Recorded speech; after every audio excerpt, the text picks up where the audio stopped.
takes off right here. This first plane rollout is one of many that's going to come. Ladies and gentlemen, here it comes.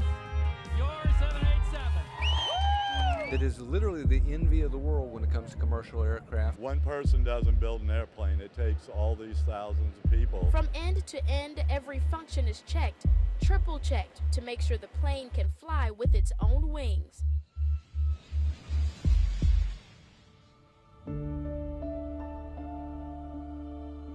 But it seemed like the more problem children had the run of the show.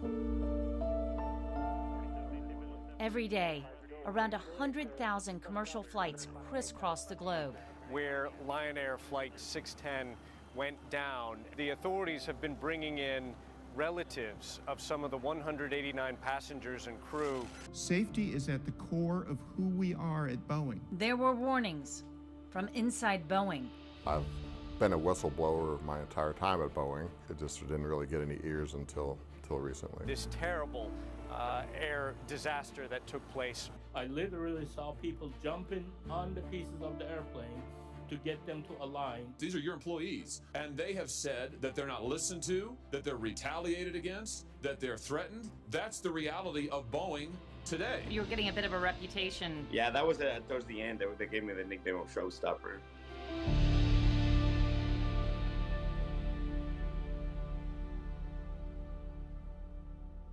I'm investigative reporter Ann Emerson, and you're not going to believe the stories we've been told about what was allegedly going on inside Boeing. Concealing issues, cutting corners, falsifying records. Why are past and present employees putting their reputations and possibly their lives on the line? They say they're doing it to keep us safe. I sent him one last text message and I told him, I'm gonna finish what we started. First at 5, we have a lot of new details tonight in the death of John Barnett, the man who reported unsafe practices at Boeing production lines, who was found dead in Charleston Saturday. 2 Boeing whistleblowers dead within weeks of each other. Conspiracy theories take off. I'm not a conspiracy theorist. Would you fly one of those planes? Would you fly a 737? I have, but I get very nervous. I get very nervous, and like I'm a believer, so I start praying.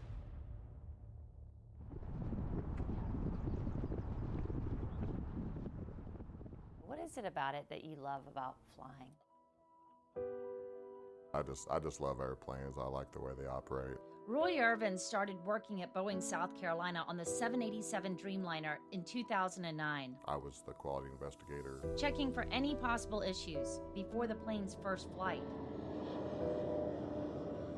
Critical not only to the company's success, I was proud to work with the Boeing company. I was proud of my responsibility. But for anyone who boarded a Boeing plane. Not only are there 300 people on some of those airplanes, but each one of those people have loved ones at home, mothers, fathers, children. Roy was not alone.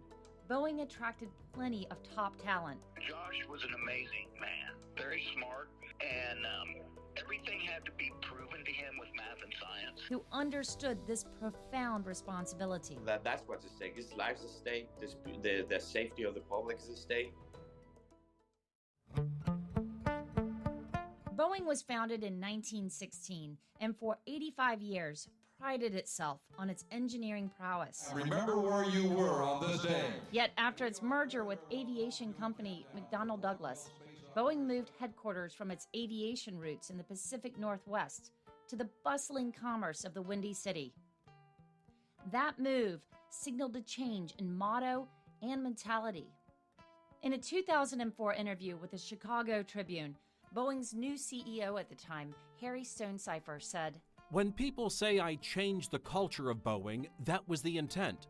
So it's run like a business rather than a great engineering firm." It was money, because they would lose money if they didn't deliver the unit on time. When it came to midnight, it was like a rush, and they were like showstopper, because if there was a hiccup that was gonna prolong something that when we had a deadline of midnight, then of course they don't like that.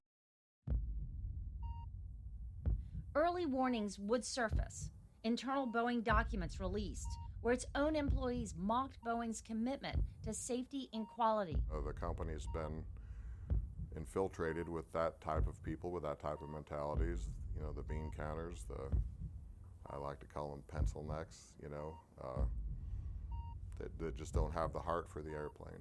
Concern grew that Boeing was flying in the wrong direction. Designed by clowns who are in turn supervised by monkeys is how one Boeing pilot described production of the 737 MAX series planes. And tragically, the heart of Boeing would take a catastrophic hit. This terrible air disaster that took place where Lion Air Flight 610 went down. 2 deadly crashes in 5 months. 346 people dead. Safety is at the core of who we are at Boeing. Then, this happened 5 years later. And this. How? With every move scrutinized, Boeing faced a new crisis. Senator, I don't recognize any of the Boeing you described. Really? And I want to assure... You don't recognize the Boeing that has airplanes falling out of the sky? That has had 2 Maxes crash, that has had pieces of doors fall out of the sky? If Boeing really changed, things would have been different after the two-place crash. The showstoppers that threatened to expose Boeing, we've tracked them down across the country, and we've spoken to the people that are trying to keep them safe, while federal, possible criminal, and civil investigations uncover a culture of concealment at America's aviation Goliath. I raised concerns internally. I was sidelined. I was told to shut up. I received physical threats. My boss said, I would have killed someone who said what you said in a meeting. But to get here, let's go back to 2018. October 29th, Lion Air Flight 610, a practically brand new Boeing 737 MAX 8, crashes in Indonesia. 189 passengers and crew members dead. 5 months later, it happens again on another 737 MAX 8. 157 more people dead. 2020 and 2021, Boeing starts to feel the heat from the feds.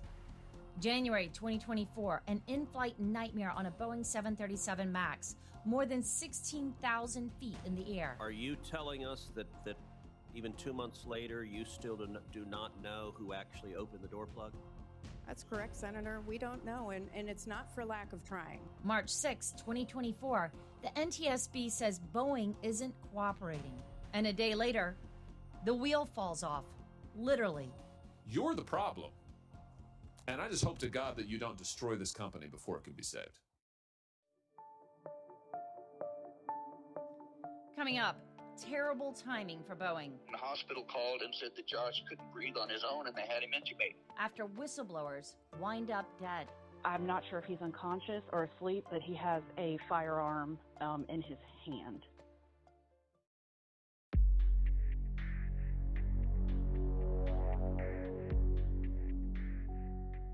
Embarrass me for his moving at all?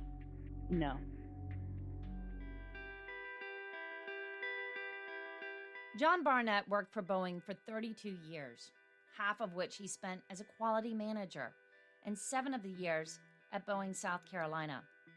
His job was to get Boeing's Dreamliner off the ground safely. All the problems that, were being publicized about safety issues and all weighed heavily on him. John Barnett was a Boeing whistleblower, but he was a son and a brother first. Rodney Barnett, the oldest of 4 brothers.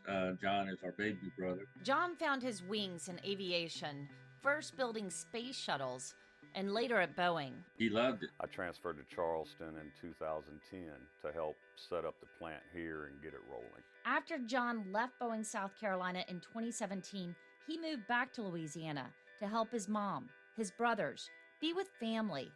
By then, his second wife passed away. I spoke to Jennifer Baldwin, a family friend of the Barnetts. I said, "You're not scared?" And he said, "Nah, I'm not scared." And he said, "But if anything happens, it's not suicide." The trouble started when John came to Boeing, South Carolina. In documents filed by John Barnett, he reported that he and other quality managers were pressured to violate FAA standards as well as Boeing's own policies. He was worried about a catastrophic event.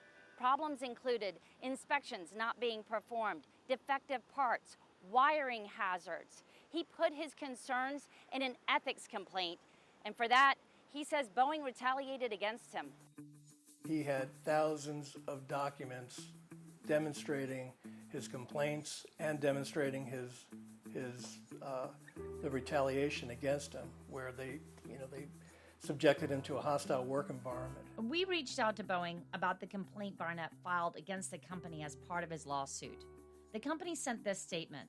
Boeing reviewed and addressed quality issues that Mr. Barnett raised before he retired in 2017, as well as other quality issues referred to in the complaint about its 2020 disposition of Mr. Barnett's claims. And in March 2024, he was 3 months away from his federal labor trial against Boeing. He wasn't looking forward to the trip, but he was happy to go do it because he knew what the result was going to be. He was in Charleston with his lawyers and Boeing's lawyers for days of depositions. On March 8th, John left early and went to his hotel. He was getting tired, so we ended the deposition instead of finishing it on Friday night with the intent on finishing it on Saturday morning. It was the last day anyone would see him alive.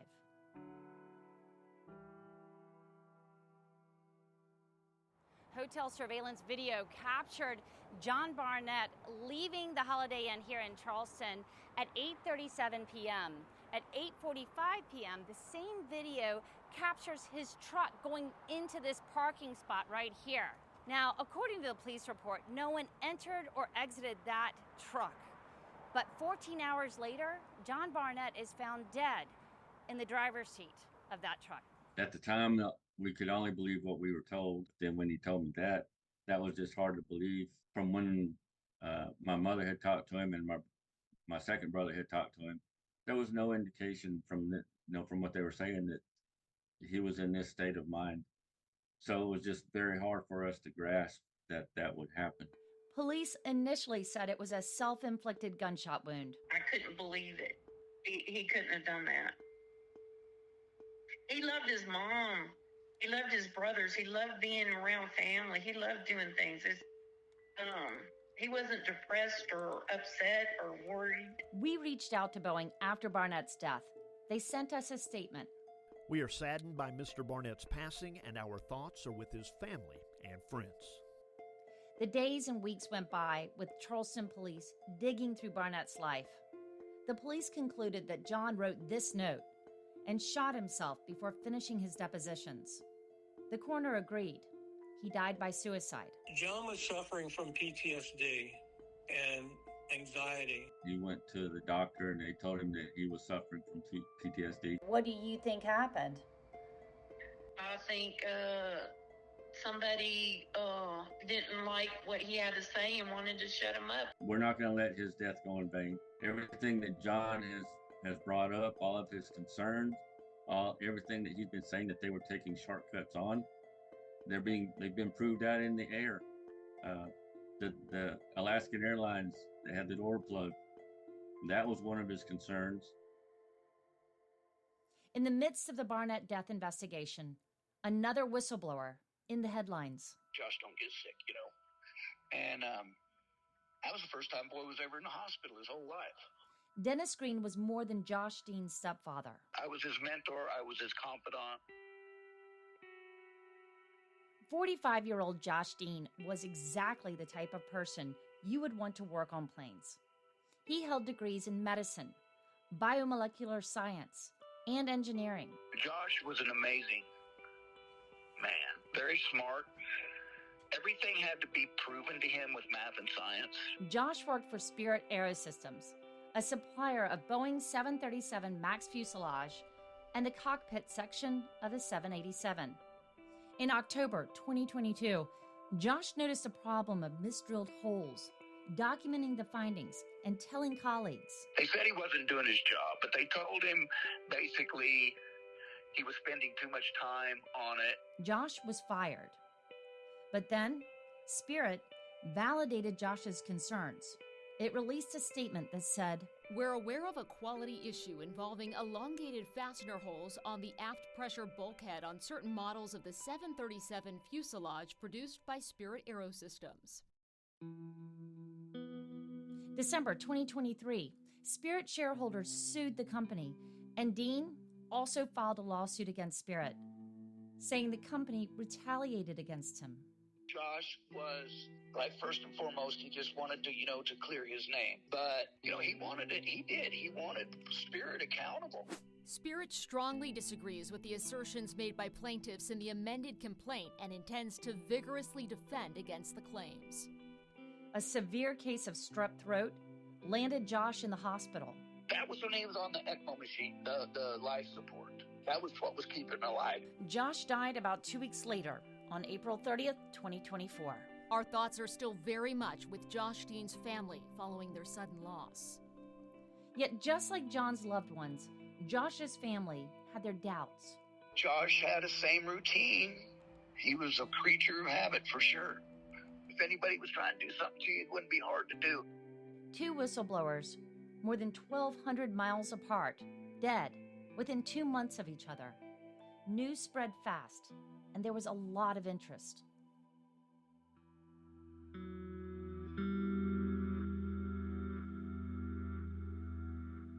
A lot of people are coming forward now, and I think they are inspired by Josh and John and other whistleblowers who have come forward. And 2 of them agreed to sit down with me after the deaths of John Barnett and Josh Dean. I was never hurt, and I'm hoping that right now, by me saying so much, that I am being hurt. I've been a whistleblower my entire time at Boeing. It just didn't really get any ears until recently. So Roy Irvin worked side by side with John Barnett on the 787. He was, a lighthouse for the whistleblower activity. He was probably the first, one of the pioneers, I'd say. Roy investigated issues with the planes. His job was to make sure those problems were permanently fixed. When you would see a problem, what happened? When I would see a problem, and then we would try to pursue corrective action, at times, certain time periods in the factory, my leadership, my quality leadership, would discourage us and would tell us not to write or pursue corrective actions. What did you think when that happened? I pushed back almost every time. I was told directly by a senior quality leader not to pursue a corrective action after I'd already agreed to do one. So you knew you were right? I knew I was right, yeah. Is the term gaslighting appropriate? Oh, for sure. Yeah, that was, and that's a common practice at the Boeing company, yes. He left Boeing in 2020. Our purpose today is to hear from whistleblowers. Roy submitted a letter as a whistleblower to the Senate committee investigating Boeing. Boeing responded. We continuously encourage employees to report concerns, as our priority is to ensure the safety of our airplanes and the flying public. Now Roy lives 2 hours from the nearest airport. I knew I would miss it. I knew it would be probably difficult, but I just needed a breath of fresh air. Things have not improved, they've gotten worse. Santiago Paredes is still in the aerospace industry, just not for Boeing or its supplier, Spirit Aerosystems. Santiago inspected the fuselage before it was shipped to Boeing. He said there were constantly issues. A big one was called FOD. That's foreign object debris that can damage an aircraft. He says hundreds of small metal shavings were left in the fuselage as mechanics hurried through the checklists. It just takes one little metal shaving to fall in the wrong place to create something even more disastrous. Santiago's job was to approve the fuselage for the 737 MAX before it was shipped to Boeing. There was a lot of pressure. If Spirit didn't make that deadline, heads could roll. It was money, because they would lose money if they didn't deliver the unit on time. And midnight was the deadline. But he earned the title, the showstopper, for refusing to sign off. A rush, and they were like, showstopper. Disillusioned, Santiago left Spirit and joined Josh in a shareholders lawsuit against the company. He did so anonymously, but Santiago says Spirit did not stop. Spirit reached out to my current employer, and they were like, hey, just in case you didn't know, Santiago is one of the whistleblowers in the lawsuit. His new employer supported Santiago as a whistleblower, and when Josh passed away, Santiago kept writing to his friend with a promise. I sent him one last text message, and I told him, I'm going to finish what we started. For these showstoppers, These whistleblowers, their mission goes back to the founding principles of Boeing, outlined more than 100 years ago. This is not a design issue. This is not a mistake that just happened. This is a culture problem. If Boeing really changed, things would have been different after the place crashed. We need more whistleblowers. Not only in Boeing, but we need them in the airline, in their maintenance departments. But even with dozens more whistleblowers coming forward, we had to ask, is Boeing too big to fail? So far they have been. They have been up to this point. But I think they need some serious regulatory intervention. I think the problem's with you. You. It's the C-suite. It's the management. It's what you've done to this company. That's where the problem is. The hearings and depositions go on, as does the criminal probe into Boeing by the federal government. Now, for the first time in decades, Americans are more and more nervous about flying your American-made planes. Whistleblowers come before they've sat right where you have sat and told us these are your employees. And they have said that they're not listened to, that they're retaliated against, that they're threatened. That's the reality of Boeing today. Along with the outrage comes fear. That is only outweighed by courage, the courage to speak up. It really scares me, believe me, but I am at peace. You know, if something happens to me, I am at peace because I feel like by coming forward, I will be saving a lot of lives and I'm at peace. Whatever happens, it happens.